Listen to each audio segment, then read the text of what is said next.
Welcome to Habitly Courses, a production of Manage to Win. Each course is divided into multiple lessons for easy viewing. All are now completely free, so you can watch them on your own or work through them as a team. Please subscribe to this channel, leave a comment, and share your favorite lessons with others. Try to find something that helps you be your best. Hello, this is David Russell. I am back with you. We are talking about catching concerns. So I'm going to start off to answer the question, why? Why is this important? Well, before we dive into my 5 reasons, I read a lot on this subject in a variety of areas. One of the more enjoyable books I read was Lie Spotting.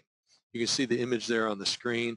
It's a pretty easy read. Encourage you to check it out if you want to, but look at some statistics that she lays out in that book. 1 in 4 Americans believe it's okay to lie to an insurer. 1/3 of all resumes contain false information. You doing some hiring right now? 1 in 5 employees says he is aware of fraud in his workplace, and probably that means he or she, his or her. 1 in 5, 20%, there's fraud. That's a lot. More than 3/4 of lies go undetected. 75% of lies go undetected. And deception costs businesses $994 billion per year. Now, how did they figure that? It's just below $1 trillion, 7% of annual revenue. I don't know, but let's talk about these 5 reasons. So, recognizing people's concerns during conversations is important because, number 1, motivating other people is impossible. I get asked it all the time. Dave, how can I motivate my employees? You can't. You can only create conditions where people motivate themselves. So think about that one. You've got to catch the concerns to eliminate those, meet those, whatever, so they can motivate themselves. Number 2, recognizing people's concerns during conversations is important because all people are motivated and do things for their reasons, not yours. Have you ever thought, I don't know why they didn't go for that. I don't know why they didn't like that. Well, they like things different than you, or they're motivated by things different than you. So you got to catch the concerns so you can focus the conversation on them, not on yourself, so you can have a win-win moving forward. Number 3, recognizing people's concerns during conversations is important because any person's strengths become a weakness when they're overworked. So you can have a superstar tech, give the guy too much work or take it up too high of a level, it's going to become a weakness because they're going to burn out type of thing. Okay? So you have to be careful about that. If there's a concern that it's too much too soon type of thing, you need to be aware of it, back off, try a different route.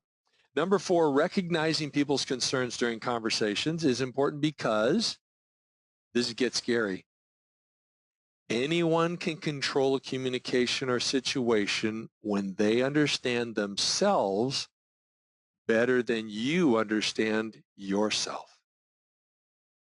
Think about that one for a moment. So you need to catch when there's concerns, because if they're stronger in their understanding of themselves than you are of yourself, this might lead to some problems. And last but not least, number 5, recognizing people's concerns during conversations is important because this is where it really gets scary.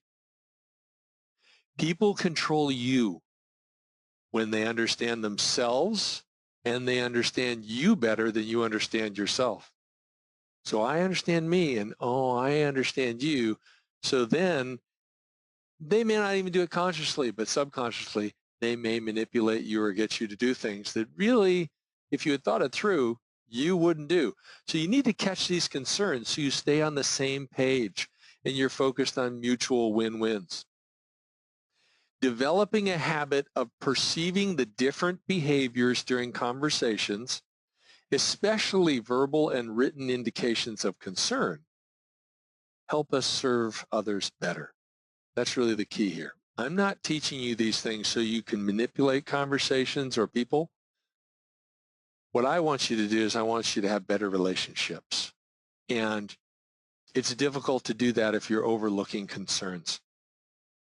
This is the conclusion of lesson 1.